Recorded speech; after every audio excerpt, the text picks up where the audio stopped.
Itu bapak saya kalau cerita, beliau itu sebetulnya sholat itu hanya ingin 2 rakaat. Setelah sholat 2 rakaat, dia sholat lagi 2 rakaat sampai akhirnya 1000 rakaat. Itu tanpa rasa capek, karena merasa keasikan. Masa momen seasik ini kemudian saya tinggalkan ya Allah. Akhirnya sholat lagi. Sehingga ada seorang wali ditanya, kamu ingin masuk surga? Tanya, di surga ada sholat enggak? Enggak ada kan? Wah kalau enggak ada sholat saya enggak masuk surga. Terus dibilang, ya sholat aja. Terus dia mau masuk surga. Kalau kita akan kebalikan, kita ini masuk surga itu sebetulnya kita ngawur sekali. Hore masuk surga, ada sholat lagi, nggak ada puasa lagi. Jadi ini kan kita ini jadi makhluk yang aneh. Jadi kita ini masuk surga senang karena sudah ada kewajiban apa? Sholat.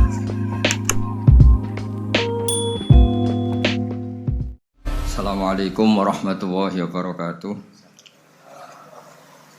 Bismillahirrahmanirrahim. Rabbi shrah li sadri wa yassir li amri wahlul 'uqdatam min lisani yafqahu qawli. Allahumma shalli wa sallim wa barik ala sayyidina Maulana Muhammadin wa ala alihi wa sahbihi asma'in nama ba'du. Sebelum kita cerita Isra Mi'raj dan inspirasi dari Isra Mi'raj, saya akan memberi analogi ya. Analogi ini akan menolong secara ilmu tauhid, ilmu mengesahkan Allah Subhanahu wa taala. Dan ini menjadi pokok ya dalam pengajaran tauhid. Ini mohon maaf kalau terpaksa saya ngaji model dulu lah, model pesantren ya. Tapi tanpa ngurangi rasa hormat, tanpa ngurangi rasa empati, rasa takdim saya. Teman-teman yang saya hormati semua, karena di sini banyak santri-santri muda. Hubungan kita dengan Allah Subhanahu wa taala yang serba kuasa, yang maha kuasa, yang serba bisa. Tadi dikatakan Bu Menteri bisa apa saja kun fayakun, kalau Allah sudah mentitahkan pasti terjadi. Itu kira-kira seperti ini. Saya ini bawa cincin dari besi mungkin atau dari apa itu? Ya besi lah atau perak. Yang jelas tidak emas ini karena saya cowok. Yang jelas tidak emas. Saya bawa kertas. Kalau Anda saya tanya, kertas ini sama cincin kuat mana? Pasti akan menjawab kuat cincin karena materinya dari besi. Jawaban itu benar, tapi harus ditambahkan secara materi itu kuat cincin ketimbang kertas. Tapi Anda salah, harusnya menjawab ya terserah Gus Bahak karena yang megang itu Gus Bahak. Karena bisa saja saya punya rencana menghancurkan cincin ini, sementara saya punya rencana mengabadikan kertas ini. Kira-kira gitu hubungan manusia dengan Allah Subhanahu wa taala. Jadi hal yang kita kira abadi karena materinya kuat, ternyata Allah punya rencana menghancurkan. Sementara yang kita kira lemah atau rentan atau apalah, ternyata Allah punya rencana mengabadikan. Di sini kemudian istilahnya orang-orang tasawuf, wa tafwidil umur ila mudabbiriha. Kita sebagai manusia menyerahkan urusan pada pengaturnya, pada yang punya. Bukan wilayah kita mengatakan cincin ini lebih kuat ketimbang atau lebih abadi ketimbang kertas. Karena saya punya rencana menghancurkan cincin, tapi ingin mengabadikan apa? Kertas. Jangan-jangan takut kecelakaan, mati kita karena ngelindur, tiru kebablasan, nggak bangun.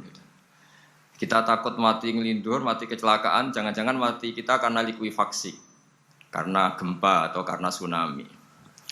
Nah, hal-hal seperti ini yang terus menjadikan kita bilang dan berkeyakinan hasbunallah wa ni'mal wakil. Hanya Allah yang tahu dan semua urusan mencukupi kita hanya Allah. Tadi kata Bu Menteri kita akan menghadapi ini dengan ilmu pengetahuan dan pengalaman. Oke, saya sangat setuju itu. Tapi lagi-lagi bangsa ini dan seluruh tren dunia itu kalau misalnya baru tsunami ya semua orang ramai ketakutannya pada tsunami. Ilmuwan berteori bahwa tsunami siklusnya sekian tahun per sekian tahun. Nanti pas gempa juga gitu, pas likuifaksi juga gitu.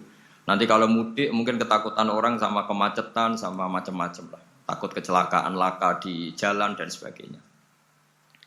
Sehingga sebelum ngaji ini lebih jauh, pastikan bahwa tidak dalam wilayah kita mengatakan bahwa cincin ini lebih abadi, lebih awet ketimbang kertas. Tapi kita harus menjawab secara materi cincin itu lebih awet ketimbang kertas. Tapi secara hakikat ya terserah yang mengendalikan, terserah yang punya, rencananya apa. Nah, di sini pentingnya ngaji. Karena dari ngaji itu kita akan kembali ke ma'rifatullah, ngerti Allah yang sebenarnya. Sebab itu di surat Isra disebut pada akhirnya ngaji itu apa? Subhanalladzi asra bi 'abdihi lailam minal masjidil haram ilal masjidil aqsa alladzi barakna haulahu. Tujuan akhirnya linuriyahu min ayatina. Bahwa Mi'raj itu hanya bagian kecil yang dingertikan kita betapa dahsyatnya kekuasaan Allah Subhanahu wa taala. Betapa tidak terbatasnya kemampuan dan kebisaan dan kudrahnya Allah Subhanahu wa taala. Makanya masih dikatakan min ayatina, itu masih sebagian kecil dari ayat-ayatku, kata Allah. Lalu dalam surat Kahfi diterangkan, ketika orang kagum dengan Ashabul Kahfi yang bisa tidur dalam keadaan hidup 309 tahun atau Masehinya 300 tahun, kalau Hijriahnya 309 tahun. Itu mungkin kalau kita ilmuwan, ahli baksil ya, atau ahli apalah, itu mungkin lebih kagum tentang nyamuk. Saya berkali-kali bilang, andaikan kita sepakar-pakarnya, terus disuruh bikin nyamuk itu, nggak usah bikin nyata hidup, bikin patungnya saja. Nyamuk itu sekecil itu, kemudian punya jantung, jantungnya punya urat, uratnya punya kuman, kumannya juga punya urat. Bayangkan saja sudah tidak bisa. Sehingga ketika orang tak kagum sama Ashabul Kahfi, kata Allah, am hasibta anna ashabal kahfi warraqimi kanu min ayatina ajaba. Apa kamu kagum tentang Ashabul Kahfi dan batu-batu yang dipahat di situ? Bukankah dalam kekuasaan kami ada yang selalu menakjubkan? Artinya, andaikan kita ilmuwan tentang embriologi, tentang hewan, tentang kuman, mungkin cerita tentang nyamuk itu lebih dahsyat ketimbang tidurnya Ashabul Kahfi yang 309 tahun. Karena kemampuan Allah menciptakan nyamuk yang kecil, sangat kecil, super kecil. Kemudian kecil itu ya punya jantung, tentu lebih kecil lagi. Belum uratnya jantung itu, belum nyamuk juga di dalamnya menyimpan calon-calon keturunannya. Kayak apa kecilnya lagi? Nah, di sini Allah mengingatkan kita, innallaha la yastahi ayyadriba mathalam ma fa'udatan fama faqaha. Allah tidak pernah malu jika dalam menunjukkan kekuasaannya Allah memberi contoh seekor nyamuk. Karena nyamuk ini andaikan kita, tadi saya ulang lagi, andaikan kita ilmuwan yang nekuni itu, strukturnya bisa melihat, bisa nyari pasangan hidupnya, dan bisa hamil, bisa melahirkan, atau bisa menelur dan sebagainya, maka kita akan kagum sekagum-kagumnya betapa kita di depan kekuasaan Allah Subhanahu wa taala tidak siapa-siapa, dan akhirnya kita ikrar seikrar-ikrarnya asyhadu alla ilaha illallah, bahwa tidak ada kekuasaan selain kekuasaan Allah Subhanahu wa taala. Lalu kenapa nyamuk itu tidak menjadi perhatian publik? Ternyata kita dibodohkan oleh kepentingan kita sendiri. Karena dari awal kita menganggap nyamuk itu problem, penyakit. Ya sudah, bawaan kita mungkin cari obat supaya bisa membunuh nyamuk itu. Atau melihat nyamuk itu sebagai problem, bukan sebagai ayatun min ayatillahi ta'ala, sebagai tanda-tanda kebesaran Allah Subhanahu wa ta'ala. Sehingga akhirnya manusia itu butuh yang namanya mukjizat dahsyat yang mudah dilihat, mudah dirasakan. Akhirnya kita tahu dalam sejarah para nabi, Nabi Musa minta mukjizat Laut Merah dibelah sehingga bangsa Israel bisa melewati kejaran Fir'aun dan sampai selamat dari kejaran Fir'aun. Nabi Soleh, umatnya minta keajaiban, yaitu onta keluar dari batu besar. Dan Nabi Soleh menuruti, akhirnya ada unta yang keluar dari batu besar. Begitu juga nabi-nabi sebelum itu atau setelah itu, selalu ada mukjizat yang memang manusia tidak mampu. Nah, kata tidak mampu ini yang semua umat para nabi tidak akan seunggul umat Nabi Muhammad SAW. Karena kita sebagai umat Rasulullah SAW, untuk merasa tidak mampu, itu tidak harus hal-hal seperti membelah laut. Tidak harus hal-hal seperti onta keluar dari batu. Tidak harus hal-hal yang dahsyat kayak tongkat Nabi Musa menjadi ular besar yang menelan semua sihir-sihirnya Fir'aun. Kita sebagai umatnya Nabi selalu tiap hari bilang innallaha ala kulli syai'in qadir, hanya Allah yang mampu. Allah mampu atas segala hal. Melihat nyamuk kita iman, melihat hal-hal kecil. Karena kita ketika melihat nyamuk itu mesti kita itu kok hebat nyamuk tanpa rapat, tanpa ada gaji dari Kemenku bisa populasinya dijaga. Padahal musuhnya banyak. Musuhnya nyamuk itu umat manusia yang katanya makhluk paling cerdas di dunia. Tapi tidak juga bisa menghabisi nyamuk. Mungkin mereka juga rapat terus untuk menjaga ketahanan populasinya. Jadi andai kan kita pakai ayat tadi, innallaha la yastahi ayyadriba masalam ma ba'udah. Allah itu tidak pernah malu untuk menunjukkan kekuasaannya. Cukup misalnya kita belajar tentang nyamuk. Sudah sekecil itu punya mata, matanya punya saraf, punya urat. Terus kecil apa? Sudah gitu nyamuk sendiri punya kuman. Kalau nyamuk sendiri kecil, terus kumannya sekecil apa? Terus organ tubuhnya seberapa? Ini sudah kedahsyatan yang luar biasa yang menjadikan kita iman. Innallaha ala kulli syai'in qadir. Allah sendiri yang maha kuasa. Sehingga kembali ke tadi, peristiwa Mi'raj yang super dahsyat pun kata Allah masih dikatakan linuriyahu min ayatina. Hanya untuk menunjukkan sebagian dari ayat-ayatku, bukan mewakili semua ayat-ayat kekuasaan Allah Ta'ala, tapi sebagian, min itu tab'id sebagian. Lalu sebelum kita jauh belajar, kita sendiri juga, saya sendiri masih belajar, kehebatan Rasulullah SAW, Nabi akhir zaman. Kenapa hebat? Itu diantaranya adalah karena mukjizat tongkat itu pada akhirnya diletakkan di museum. Orang melihat, terus gue gaya-gayanan kuat ke Turki, atau bisa melihat langsung di museum. Dan setelah melihat, kadang-kadang kita ragu, masa tongkat ini betul itu. Kalau misalnya yakin, bisa dipakai lagi enggak? Jadi hal-hal yang mengundang pertanyaan sekaligus keraguan. Beda dengan ajaran Rasulullah Muhammad SAW. Ketika Nabi cerita, betapa kekuasaan Allah itu super dahsyat. Buktinya ya nyamuk tadi. Kayak apa susahnya bikin nyamuk? Sudah kecil, punya organ tubuh tentu lebih kecil, punya urat lebih kecil lagi, punya kuman yang lebih kecil lagi, dan kuman itu juga punya organ tubuh lebih kecil lagi.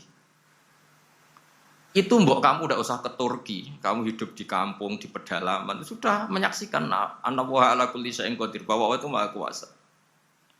Nah, ngaji bareng ya, ngaji seperti ini. Saya termasuk kiai yang selalu berkampanye supaya orang ikrar seikrar-ikrarnya bahwa kita ini di tangan Allah Subhanahu wa taala.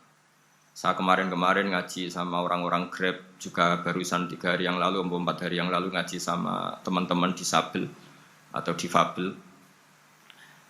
Karena mereka kalau dibahasakan disabel gak mau, tapi komunitas internasional mintanya dis pakai bahasa S, tapi kita di Indonesia pakai difabel.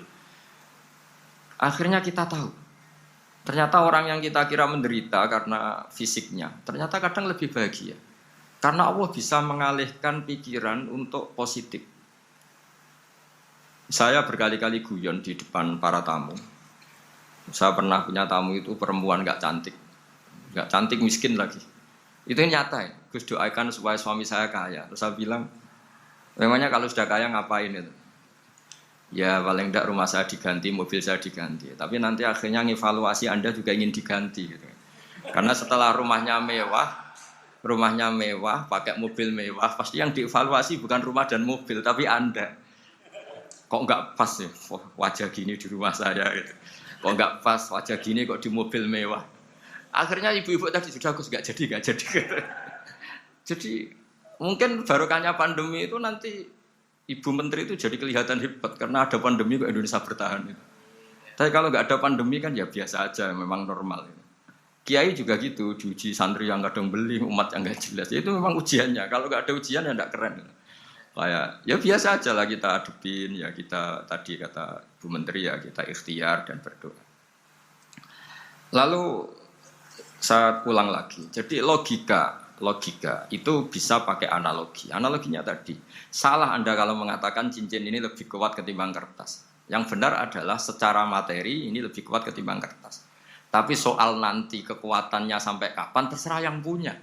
Bisa saja saya punya rencana besok ini saya luluhkan, saya hancurkan, yang ini saya simpan.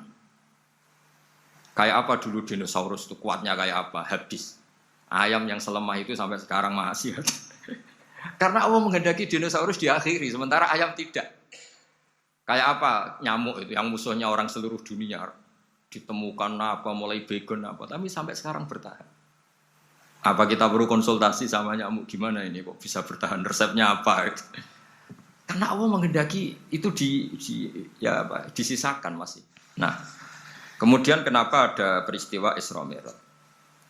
Saya termasuk orang yang sering menulis tentang fikih sholat, tapi nulis saya untuk diri saya sendiri tak pakai ngaji. Tidak, saya bukukan, memang saya sengaja karena ribet biasanya penerbit itu, terus bicara royalti apa, kita kan mulai kecil dilatih ikhlas, jadi kalau komersial itu jadi bingung karena tidak biasa komersial, jadi kalau diajak komersial itu malah jadi bingung. Nabi ketika Mi'raj, ini yang jarang dikaji, sebetulnya kalimat-kalimat dalam sholat, pertama Rasulullah Muhammad SAW ketemu Allah, itu Nabi maju ini Jibril sebenarnya mau ikut. Karena Nabi bilang, ya Jibril jangan tinggalkan saya sendiri. Terus kata malaikat Jibril, sudah makam saya sampai sini, kelas saya sampai sini aja. Enggak, kamu harus nemani saya. Ketika memaksa nemanin, beliau tidak kuat. Di beberapa rawat dijelaskan sampai beliau pingsan, sampai beliau tidak sadar. Akhirnya terus ada ayat, wa ma minna illa lahu maqamun ma'lum. Kita punya kelas tertentu yang enggak levelnya sampai sana. Akhirnya Nabi masuk wilayah itu, area itu, dan Nabi ngendikan at-tahiyatul mubarakatus sholawatut thayyibatulillah. Kira-kira maknanya semua kehormatan, semua kebaikan, semua yang bersembah suci itu milik Allah Ta'ala. Lalu Allah menjawab, assalamu alayka ayyuhan nabiyyu wa rahmatullahi wa barakatuh. Bahwa kamu Muhammad mendapat salam dari saya, mendapat semua kehormatan, semua keselamatan. Kemudian Nabi itu karena sebagai hamba yang tidak egois, tidak ingin kalau nikmat dirasakan sendiri, tidak ingin kalau sedang senang beliau sendiri yang merasakan, beliau ngendikan assalamu alayna wa ala ibadillahi sholihin. Ya Allah tolong bahwa status selamat itu tidak hanya milik saya, tapi milik siapa saja yang soleh. Soleh itu ya sesuai kelas masing-masing. Setelah itu para malaikat melihat kebaikan Nabi yang seperti ini, melihat mentalnya atau keinginannya yang luar biasa untuk baik kepada semua orang, wa ala ibadillahi sholihin. Terus malaikat saat itu rame-rame bersaksi asyhadu alla ilaha illallah wa asyhadu anna muhammadar rasulullah. Catatannya apa di sini? Bahwa ternyata kesaksian tentang syahadat itu dimulai rasa tidak egois. Merasa bahwa rahmat ini harus dirasakan semua orang.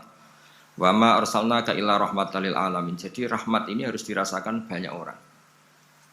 Kita tahu misalnya Islam melarang narkoba misalnya. Memang narkoba itu mengganggu. Hampir semua kecelakaan rata-rata faktor supir itu narkoba. Begitu juga pembunuhan yang sadis, rata-rata efek dari pengaruh narkoba.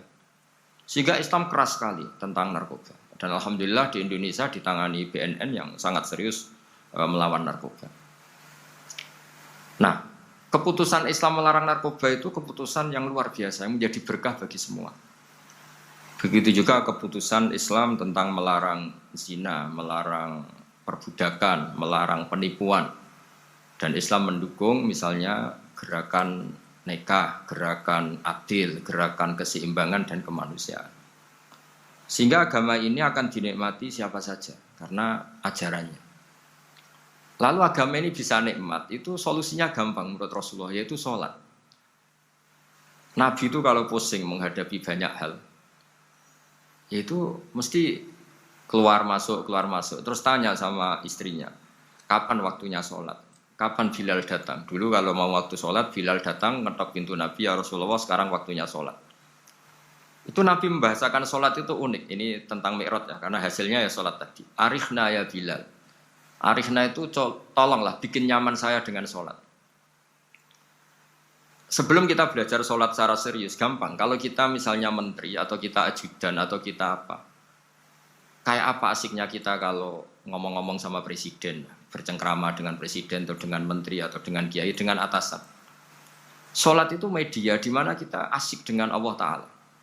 Kalau kita bisa asik dengan atasan yang manusia, apalagi ini asik dengan Allah Subhanahu wa Ta'ala. Sehingga kita harus malu kalau sholat tidak asik. Kita ketemu orang yang kita hormati saja asik, masa ini ketemu Allah Ta'ala tidak asik.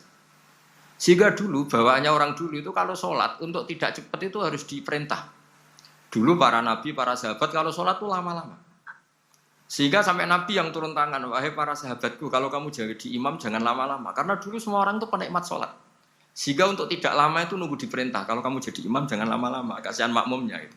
Nah sekarang alhamdulillah tanpa dilarang sudah cepat semua. Ini sudah ada kemajuan, ini sudah maju sekali. Ini nggak usah dilarang sudah cepat. Dulu itu saking asiknya orang sholat. Untuk supaya agak cepat itu harus ada perintah dari nabi. Kalau kamu jadi imam jangan lama-lama. Nah kita kalau sedang pas baik lah, pas waras lah kira-kira gitu. Kalau bahasa orang Pantura, saya ini orang Pantura, jadi kalau ngomong lebih keras, lebih vulgar. Normalnya orang sholat itu tidak bisa ngakhiri. Normalnya, saya ulang lagi, normalnya orang sholat itu tidak bisa ngakhiri karena ketemu zat yang kita cintai. Kita kalau ketemu orang yang kita hormati, yang kita cintai itu nggak bisa ngakhiri. Misalnya mungkin anak muda, contohnya ketemu pacar tidak bisa ngakhiri. Kita kangen sama temen, jagung tidak bisa ngakhiri karena asik. Nah ini ketemu Allah yang dipuja-puja, dipuji-puji, kemudian cepat ingin ngakhiri. Jadi ini kita agak aneh. Makanya normalnya orang sholat itu tidak bisa ngakhiri. Dan itu normal. Sehingga dulu ketika Sayyidina Umar itu ditikam sama satu benda yang kayak pancing itu. Panah itu kan kayak pancing ya. Jadi kalau masuk cepat tapi nariknya susah. Karena ada grendelnya. Itu tiap ditarik sakit, tiap ditarik sakit. Dan beliau bilang, nanti setelah saya sholat tarik. Beliau sholat, nyaman, ditarik itu enggak gerak sama sekali. Karena dia sudah istighraq billah, sudah nyaman dengan Allah sehingga ditarik itu enggak kerasa. Dulu di daerah sini, masih keluarga kita, masih keluarga kita semua. Ada seorang wali jadi imam masjid. Itu di PHK sama takmirnya. Karena ketika sujud, dia asik terus lama sekali. Sampai 30 menit. Sampai santrinya bilang, mbah, sampun. Setelah itu rapat dihentikan. Ditanya, kenapa mbah sujud begitu? Saya tidak bisa mengakhiri orang nikmati sujud kemudian ingin berhenti. Nah, Sayyid Ali Zainal Abidin yang populer, cucunya Rasulullah SAW, anaknya Sayyid Husain, putranya Sayyid Husain. Itu bapak saya kalau cerita, beliau itu sebetulnya sholat itu hanya ingin 2 rakaat. Setelah sholat 2 rakaat, ya Allah sebagai hadiah nikmat saya sholat 2 rakaat karena asik dengan engkau, saya akan syukur lagi sholat 2 rakaat. Akhirnya ketika nikmati sholat, dia sholat lagi 2 rakaat sampai akhirnya 1000 rakaat. Itu tanpa rasa capek, karena merasa keasikan. Masa momen seasik ini kemudian saya tinggalkan ya Allah. Akhirnya sholat lagi. Sehingga ada seorang wali ditanya, kamu ingin masuk surga? Tanya, di surga ada sholat enggak? Enggak ada kan? Wah kalau enggak ada sholat saya enggak masuk surga. Terus dibilang, ya sholat aja. Terus dia mau masuk surga. Kalau kita akan kebalikan, kita ini masuk surga itu sebetulnya kita ngawur sekali. Ngawurnya adalah, hore masuk surga, ada sholat lagi, gak ada puasa lagi. Jadi ini kan, kita ini jadi makhluk yang aneh. Jadi kita ini masuk surga senang karena sudah ada kewajiban apa? Sholat. Jadi ini agak aneh. Sesuatu yang menjadikan kita masuk surga, tapi sesuatu yang kita benci setelah masuk surga. Asiklah di surga karena tidak ada sholat. Nah, apapun kondisi kita harus latihan. Harus latihan kita entah seberapa kadarnya ingin niru Rasulullah SAW ketika ngendikan wa qurratu aini fi sholat. Nyamanku, hatiku tentram kalau saya pas sholat. Sehingga tadi sudah saya katakan tadi. Dulu itu untuk menghentikan sholat itu susah. Sampai Rasulullah sendiri yang merintahkan, hei para imam kalau sholat jangan lama-lama. Kalau sekarang, andai kan Nabi hidup di zaman sekarang pasti tidak ada pengumuman itu. Karena semuanya sudah cepat ya. Malah super kilat itu. Ada yang terawih 20 rakaat hanya berapa? 8 menit dulu. Itu kan 7 menit itu. Nah kalau sampean tanya saya, kenapa sholat begitu asik? Yaitu tadi kita diajari analogi. Analogi itu ya kias. Jika kita bisa asik ngomong sama orang yang kita cintai, bisa orang tua, bisa anak, bisa cucu, itu rasanya mengakhiri itu nggak bisa. Karena bawaannya asik. Apalagi ini kita munajat, bercengkrama dengan zat yang kita butuhkan sebelum kita ada, sampai setelah kita ada, sampai setelah kita tidak ada. Kita semua akan hasbunallah wa ni'mal wakil. Sehingga dulu bawaannya orang dulu itu, saya cerita sedikit. Ada orang mau meninggal, namanya Umar bin Abdul Aziz, itu Khomisul Khulafa, orang terkenal adil. Ketika mau meninggal, senangnya bukan main. Ditanya, kenapa engkau senang? Memangnya kalau saya mati mau kemana? Ketika saya hidup dengan segala nikmat itu ya karena Allah Ta'ala. Saya nanti mati ke zat yang sama, dikelola oleh zat yang sama, yaitu Ar-Rahman Rahim. Dulu saya disayangi Allah, paling setelah mati juga disayangi Allah. Karena yang jadi Tuhan setelah mati, Tuhan yang sama ketika di dunia, yaitu Rahman Rahim. Cerita legenda yang lebih dasar dari itu, masyhur itu Jalaluddin Ar-Rumi. Ketika dia mau meninggal, semua muridnya nangis, beliau marah. Kenapa kamu menangis? Ya karena guru mau meninggal. Kamu itu ngawur sekali. Saya ini sudah lama menunggu hari seperti ini, bisa ketemu zat yang saya cintai, malah kamu menangis. Ayo kamu nari sebagai pesta kematian saya. Tapi ini nggak bisa ditiru ya, karena kalau kita niru, nggak usah dilarang juga nggak bisa niru kayak kita. Cuma saya maklumatkan jangan ditiru, meskipun nggak usah dilarang juga nggak akan bisa niru. Sehingga orang-orang dulu itu bawaan kalau mau kabundut itu ya asik. Rasulullah Shallallahu Alaihi Wasallam ketika mau wafat, intaqala ila rafiqil a'la, itu ditanya sama istri-istrinya, lalu engkau mau kemana? Kata Nabi, sebelum sekian hari, beliau setiap khutbah ngendikan, ini ada hamba yang disuruh milih Allah antara di dunia dan bertemu Allah. Kalau kamu jadi hamba itu milih mana? Di dunia yang penuh problem ini, apa milih ketemu Allah yang Rahman Rahim? Yang hubungannya dengan kamu itu ngasih dan ngasih. Kamu tidak mungkin kan hubungan dengan Allah memberi, kamu bisa apa? Kita hubungan dengan Allah pasti hanya mendapat. Dikasih nyawa, dikasih oksigen, dikasih bumi tidak bayar, dikasih air juga tidak bayar. PDAM dikelola siapapun bayar, oksigen di rumah sakit bayar. Hubungan kita dengan Allah tidak pernah bayar oksigen, tidak pernah bayar sewa bumi. Punya kolam renang laut seluas itu ya tidak pernah bayar. Udah gitu kolam renangnya menghasilkan ikan. Kalau kita kan semuanya utang jasa sama Allah, dan reputasi Allah itu dengan kita hanya memberi, tidak pernah meminta. Akhirnya hubungan-hubungan inilah yang menjadikan terus. Semua sahabat jawab, ya kalau kita jadi hamba itu pasti milih Allah lah. Jadi Nabi itu saking pinternya orang, supaya orang siap dengan keberangkatan beliau itu dibikin satu taksis, satu apa? Kalau orang Jawa bilang itu dikai persemon, dikai mukaddimah.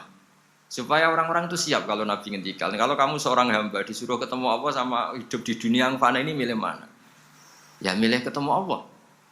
Ketika akhirnya Rasulullah wafat, ternyata orang itu adalah Rasulullah. Ya akhirnya sahabat bilang, ya iyalah masa dengan kita sama Allah milih ketemu kita, pasti milih ketemu Allah. Nah, sholat itu mi'rajul mukmin. Sholat itu adalah cara seperti itu. Kita manja dengan Allah meskipun dengan segala problem, ketika itidal kita tetap memaklumatkan Rabbana lakal hamdu mil'us samawati wa mil'ul ardi wa mil'u ma syi'ta min syai'in ba'du.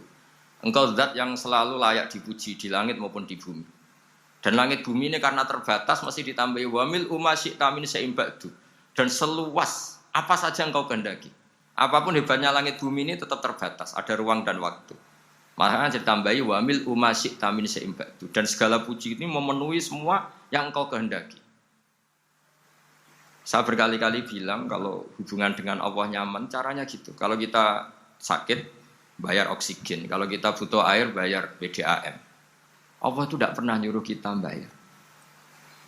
Apa saja hubungan dengan Allah. Nah, sholat itu maklumat bahwa kita apapun problemnya, alhamdulillah rabbil alamin. Kita maklumatkan terus bahwa kita bersyukur.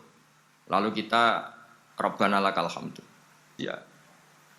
Jadi saya mohon sholat ini jadi media yang luar biasa. Jadi di antara makalah Imam Syafi'i paling terkenal itu fasihan idama kana fi dzikri rabbih wa fi ma siwahu kana fin nasi ajama. Orang baik itu orang yang fasih. Fasih itu lantang dan cerdas dan vulgar dan nyaman ketika ngomong tentang Allah. Salat itu semua hubungan kita ngomong dengan Allah. Misalnya kabira walhamdulillahi katsira. Hanya Engkau yang maha besar ya Allah. Orang yang katanya terkuat di dunia karena presiden superpower misalnya. Nyatanya waya mati ya mati. Kalau enggak makan lemes. Jadi orang kita sadar yang katanya orang terkuat, paling hebat, kalau nggak makan lemes. Artinya ternyata hanya sekuat itu. Dia bisa instruksi seluruh dunia misalnya untuk apa. Ya. Tapi coba apa dia kuat nggak makan 2 hari. Makanya hikmah puasa itu orang tahu. Ternyata makhluk yang paling mulia itu manusia. Kalau nggak makan nasi 1 piring itu ya mati. Berarti hidup nasi sama manusia. Nanti kalau nasi bilang, saya tidak butuh kamu. Tapi kamu butuh saya. Itu habis kita sudah. Makanya ketika ada orang yang mempertuhankan manusia, itu Allah cara menafikan itu hanya bilang, kana yakulanit to'am. Yang kamu tuhankan itu makan. Hanya makan itu kalau dia tidak makan lemes. Jadi kiai itu atau manusia-manusia yang dekat Allah al-arif billah itu ketika mengatakan kabira walhamdulillah katsira subhanahu wa bukrata wa asila itu kelihatan. Makanya Quran kalau mencibir kita, falola in kuntum ghaira madinin tarji'unaha in kuntum shadiqin. Kalau kamu merasa dikjaya, mbok jangan mati, mbok jangan tua. Sudahlah hidup terus. Dikjaya kok mati gak keren. Orang top kok mati itu gak keren. Jadi apa cara gojlek itu? Ya sudahlah kalau kamu hebat jangan mati kata.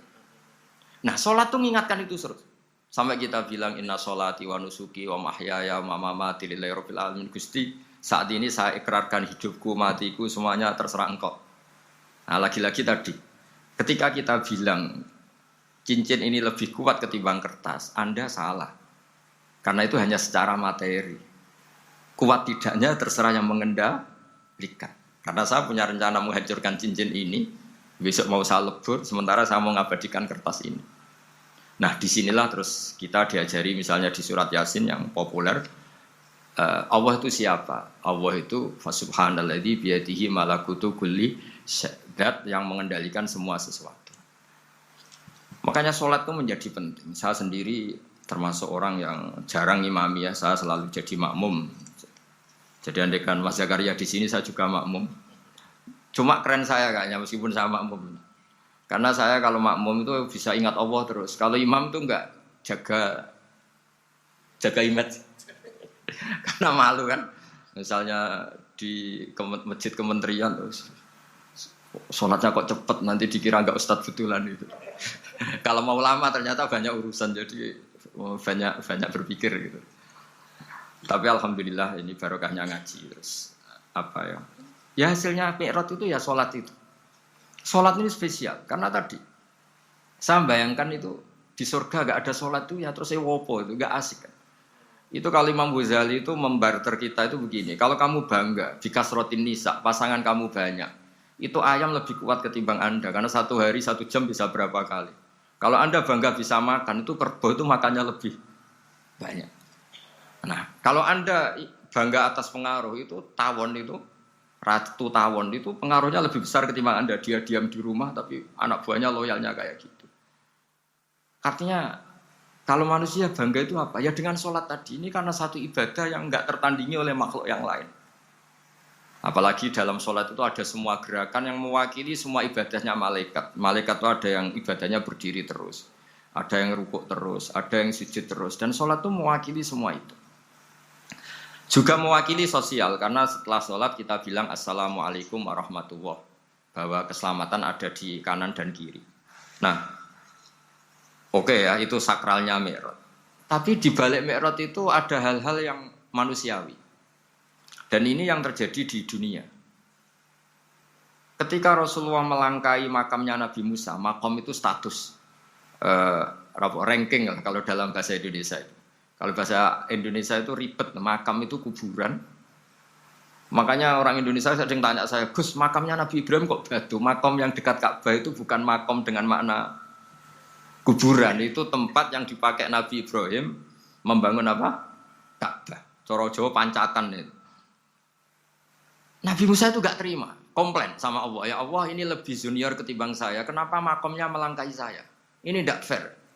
Jadi di mana-mana manusia itu kalau disalib junior itu ya tidak terima. Ya ada manusianya. Terus ditanya sama malaikat Jibril, kenapa kamu gak terima? Ini orang Israel, kadung ngira saya ini nabi paling top. Ini kalau sampai konangan saya kalah sama Muhammad tuh malu saya kata. Jadi artinya ya ada sisi manusia. Itu ada kitabnya. Terus ya tapi memang Nabi Muhammad lebih top ketimbang kamu. Memang dia nabi pilihan, Sayyidul Awwalin wal Akhirin. Oke, kalau saya kalah dengan dia nggak apa-apa, tapi umatnya jangan ya. Maksudnya umatnya bangsa Israel harus lebih top ketimbang kita. Makanya orang Israel sampai sekarang begitu itu ya memang ada sanatnya, nggak mau kalah. Gitu. Karena usulnya Nabi Musa memang nggak boleh kalah. Terus kata Allah, ya tidak bisa. Memang yang paling top tetap umatnya Muhammad, bukan umat kamu. Tetap kamu kalah. Sehingga setelah kalah dan menang itu kita terus tidak tahu.